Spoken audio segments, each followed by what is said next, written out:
What if one of the most talked about royal homes was never meant to be seen at all?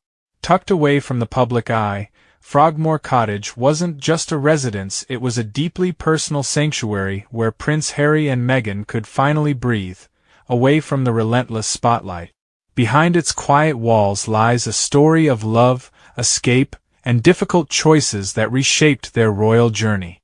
Why did they choose this hidden retreat, and what really happened inside before they stepped back from royal life? In this video, we'll uncover the untold secrets, emotional moments, and surprising truths that turned Frogmore Cottage into one of the most intriguing places in modern royal history. Set within the peaceful grounds of Windsor, just a short distance from the grandeur of the castle itself, Frogmore Cottage was meant to offer something rare in royal life: privacy. Away from the constant spotlight of London, it was chosen as a place where Harry and Meghan could build a quieter life together after their 2018 wedding. It's also where their son, Archie, spent his earliest months. At the time, many saw it as a thoughtful move, something softer, more grounded, almost hopeful. The cottage itself wasn't always the elegant family home we imagine today. Originally, it was divided into multiple staff residences, practical, modest, and far from luxurious. That changed in 2019, when a major renovation transformed the property into a single, modern residence tailored to the Sussexes' lifestyle. Reports suggested around £2.4 million was spent upgrading everything from heating systems to interiors. Inside, Frogmore Cottage blended traditional English charm with a distinctly modern, almost Californian aesthetic, light tones, open spaces, and a sense of calm. There was a nursery for Archie, multiple bedrooms, a redesigned kitchen with high-end finishes, and even a private garden where organic produce was reportedly grown. It wasn't a palace, it was something more personal. Something that felt, for a moment, like an attempt to redefine royal living. Because despite the emotional investment, Frogmore Cottage was never truly theirs. The property was a grace and favor home, granted by Queen Elizabeth II. That meant it remained under Crown ownership. And while the renovation initially sparked controversy, funded by public money, the couple later repaid the full amount after stepping back from royal duties. Frogmore sits on land steeped in history. Built in 1801 under Queen Charlotte, it has seen generations of royal figures pass through its doors.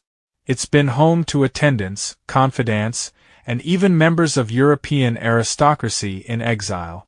In many ways, it represents continuity, tradition quietly carrying on through time. By early 2020, the couple made a decision that would send shockwaves through the monarchy. They stepped back as senior working royals. Soon after, they relocated to California, leaving behind not just duties, but the life that Frogmore Cottage was meant to anchor. In 2023, they were officially asked to vacate the property. No drama, no public confrontation, just a quiet request that spoke volumes. Since then, the cottage has remained largely empty, though it was briefly used by Princess Eugenie and her family. Because Frogmore Cottage wasn't just a residence. It was the first home Harry and Meghan shared as a married couple. It was where they brought their son home. It was meant to be a place of stability, of belonging, of building a future within the royal institution. There's an irony there that's hard to ignore. A home designed for peace and permanence ended up highlighting something far more fragile: the tension between tradition and personal freedom. For many royal watchers, Frogmore marks the exact point where that balance broke. In my opinion, Frogmore Cottage carries a meaning that goes far beyond its walls. It reflects a modern monarchy facing questions it can no longer ignore, about identity, relevance, and the space for individuality within tradition. And for Harry and Meghan, it represents a deeply personal chapter, one filled with hope at the beginning and difficult choices at the end. So now, I'm curious what you think. Was Frogmore Cottage a missed opportunity for a modern royal future? Or was it always destined to become a symbol of something much bigger? Let me know your thoughts in the comments, and if you enjoy thoughtful royal stories like this, don't forget to subscribe. There's always more beneath the surface than we first see.